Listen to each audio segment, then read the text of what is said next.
Alhamdulillah, alhamdulillahilladzi amarna tubu ilallah taubatan nasuha. Asyhadu an la ilaha illallah wahdahu la syarikalah wa asyhadu anna Muhammadan abduhu wa rasuluhu la nabiyya ba'dah. Allahumma salli wa sallim wa barik ala sayyidina Muhammadin wa ala alihi wa ashabihi ajma'in. A'udzu billahi minasy syaithanir rajim. Bismillahirrahmanirrahim. Ya ayyuhalladzina amanu tubu ilallahi taubatan nasuha. Wa qala ta'ala aidan innallaha yuhibbut tawwabin wa yuhibbul mutatahhirin. Wa qala an-nabiy sallallahu alaihi wasallam at-taibu minad dambi kaman la dzanbalah. Rawahul Ibnu Majah an Abdullah bin Mas'ud. Amma ba'du fa ya ibadallah usikum wa nafsi bitaqwallah wa ta'atihi la'allakum tuflihun. Hadirin kaum muslimin sidang Jumat rahimakumullah, marilah kita tingkatkan takwa kita kepada Allah Subhanahu wa taala. Dalam arti sebenar-benar takwa, menjalankan segala apa yang diperintahkan oleh Allah dan meninggalkan segala apa yang dilarang oleh Allah, baik dalam keadaan sunyi maupun dalam keadaan ramai. Hadirin kaum muslimin sidang Jumat rahimakumullah, tidak ada manusia yang tidak berdosa. Tidak ada manusia yang tidak berdosa. Semua manusia pasti memiliki dosa, kecuali para nabi dan rasul, karena beliau itu adalah maksum. Dalam sabdanya Nabi Muhammad sallallahu alaihi wasallam menegaskan, kullu bani adam khata'un wa khairu khata'ina at-tawwabun.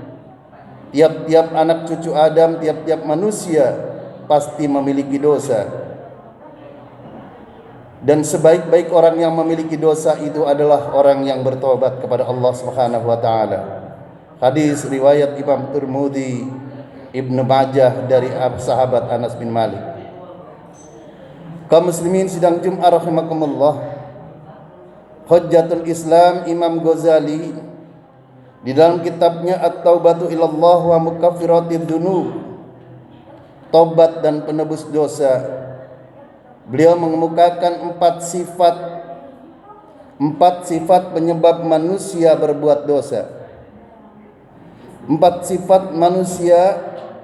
sumber manusia berbuat dosa itu adalah, yang pertama, sifat rububiyah. Sifat yang kedua adalah sifat syaitaniyah. Sifat yang ketiga adalah sifat bahimiyah. Dan sifat yang keempat adalah sifat sabu'iyah. Empat sifat inilah yang mendorong manusia, kemudian manusia itu berbuat dosa. Hadirin kaum muslimin sidang Jumat rahimakumullah, sifat rububiyah yaitu sifat yang hanya pantas disematkan kepada Allah Subhanahu wa taala, kepada Tuhan yang Maha Esa, seperti sifat sombong, sifat pujian, sifat memaksa, dan sifat paling berkuasa. Bila sifat-sifat ini ada pada diri manusia, maka manusia itu akan merasa super, akan merasa sombong, seakan-akan dirinya adalah merupakan Tuhan. Seperti dalam sejarah kita kenal Raja Fir'aun dulu, dia mengatakan, ana rabbukumul a'la, aku adalah Tuhan kalian yang paling tinggi. Hadirin kaum muslimin sidang Jumat rahimakumullah. Lalu kemudian sifat yang kedua yang menyebabkan orang berbuat dosa adalah sifat syaitaniyah, sifat-sifat setan. Sifat-sifat ini bercabang menjadi sifat dengki, sifat tipu daya, sifat anjuran kepada kekerasan dan kemungkaran, dan sifat kemunafikan. Tidak suka terhadap orang lain yang mendapatkan sukses, mendapat karunia Allah, selalu saja mengajak kepada kesesatan, kecurangan, kemungkaran, dan sifat-sifat setan lainnya. Lalu kemudian sifat yang ketiga, yang menjadikan manusia berbuat dosa itu adalah sifat bahimiyah, sifat kebinatangan, di mana dalam sifat bahimiyah ini bercabang memperturutkan hawa nafsu, baik hawa nafsu perut maupun hawa nafsu kelamin, sehingga rakus tamak dan tidak memperdulikan apakah itu halal ataukah itu haram, yang penting dapat memenuhi hawa nafsunya. Lalu sifat yang terakhir adalah sifat yang keempat yang menjadikan manusia berbuat dosa adalah sifat sabu'iyah, sifat binatang buas, sifat suka marah, sifat dendam dan agresif terhadap orang lain, kejam, suka memukul dan bahkan membunuh. Hadirin kaum muslimin sidang Jumat rahimakumullah.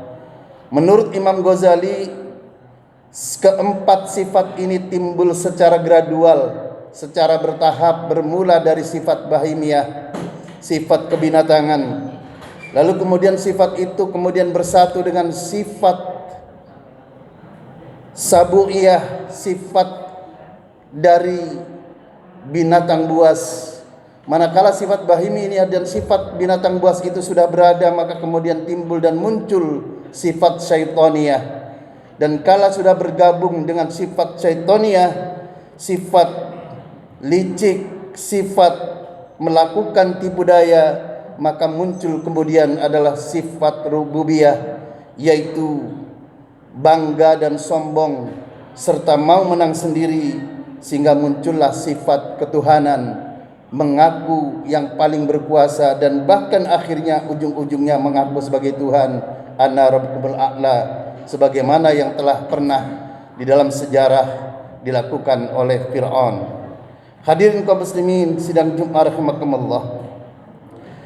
Kesimpulannya adalah bila manusia sudah mengikuti hawa nafsunya yang kemudian diikuti dengan sifat kebinatangan, sifat binatang buas, lalu kemudian diikuti oleh sifat syaitoniyah, sifat-sifatnya setan, dan kemudian diikuti juga dengan sifat kesombongan, yaitu sifat rububiyah, maka pantaslah kemudian Rasul bersabda, kullu bani Adam khata'un wa khairu khata'in at-tawwabun, bahwa tidak ada manusia yang tidak berdosa, sebaik-baik manusia yang berdosa adalah yang bertobat kepada Allah Subhanahu wa taala.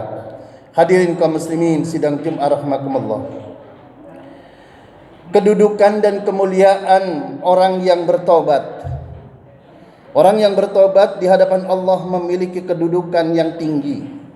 Ditegaskan di dalam firman-Nya di dalam Quran surat Al-Baqarah ayat 222, Allah menegaskan, innallaha yuhibbut tawwabina wa yuhibbul mutatahhirin. Sesungguhnya Allah sangat mencintai orang-orang yang bertobat dan juga mencintai orang-orang yang bersuci, yang mensucikan diri. Hadirin kaum muslimin sidang Jumat rahimakumullah. Bahkan di dalam sabda Nabi Muhammad sallallahu alaihi wasallam, dalam sabdanya yang lain, Nabi menegaskan, at-taibu minadz dzambi kaman la dzambalah.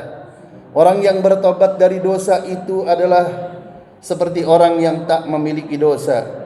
Orang yang mohon ampun kepada Allah dari dosa-dosa yang pernah dilakukannya, kaman la dzambalah, maka dia sama seperti orang yang tidak memiliki dosa. Hadirin kaum muslimin sidang Jumat rahimakumullah. Ada kisah yang menarik berkaitan dengan kemuliaan orang yang bertobat. Suatu hari seorang penjagal, seorang tukang jagal hewan yang baru saja melakukan dosa, kemudian dirinya bertobat. Dan ketika dia bertobat, lalu kemudian dia akan menuju pulang ke rumahnya.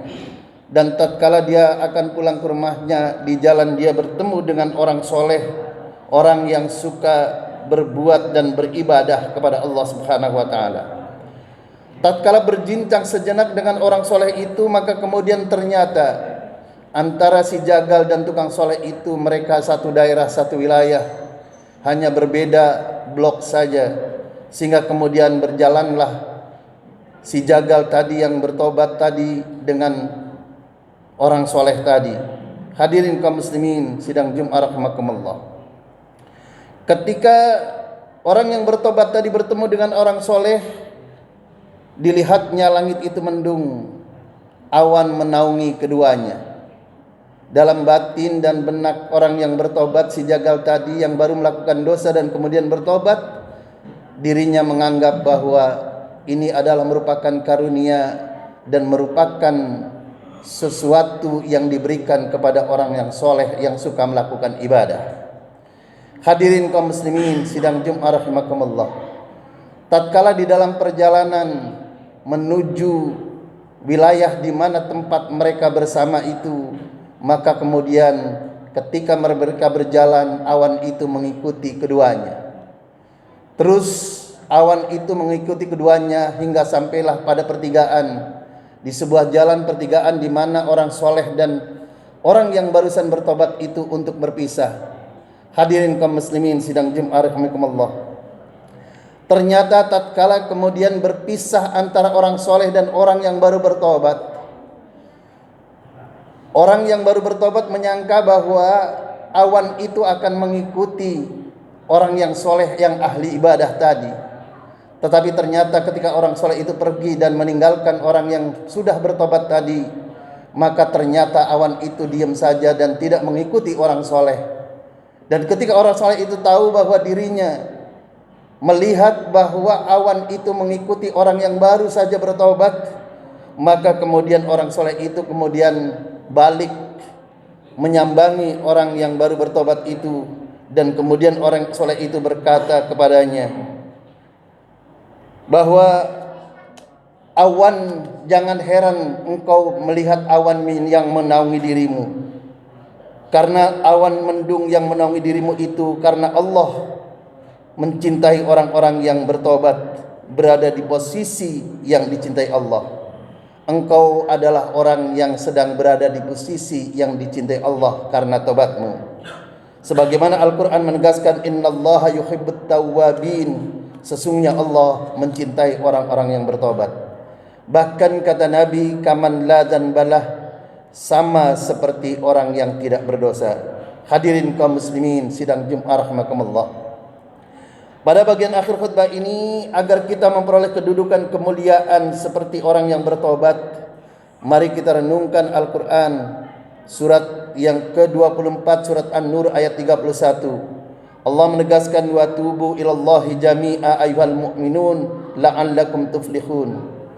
Bertobatlah kalian semua wahai orang-orang yang beriman, la'allakum tuflihun, agar kalian memperoleh keberuntungan. Bahkan di dalam ayat yang lain di dalam Quran surat 47 surat Muhammad ayat 19, Allah menegaskan, wastaghfir li dzambika walil mu'minin wal mu'minat, mintalah ampun kepada Allah dan mintakan ampun pula untuk orang mukmin laki-laki dan mukmin perempuan. Dan bahkan di dalam perintahnya Nabi Muhammad sallallahu alaihi wasallam menegaskan, tubu ilallahi ta'ala fa inni atubu ilaih kulla yaumin mi'ata marrah. Bertobatlah kalian, beristighfarlah kalian kepada Allah Subhanahu wa taala.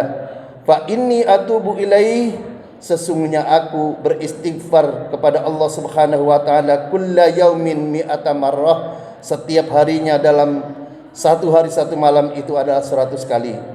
Hadirin kaum muslimin sidang Jumat rahimakumullah, mudah-mudahan kita bisa mengamalkan perintah Nabi dan perintah Allah untuk bisa beristighfar dalam satu hari satu malam itu 100 kali, sehingga kita termasuk orang-orang yang bertobat. Amin ya rabbal alamin.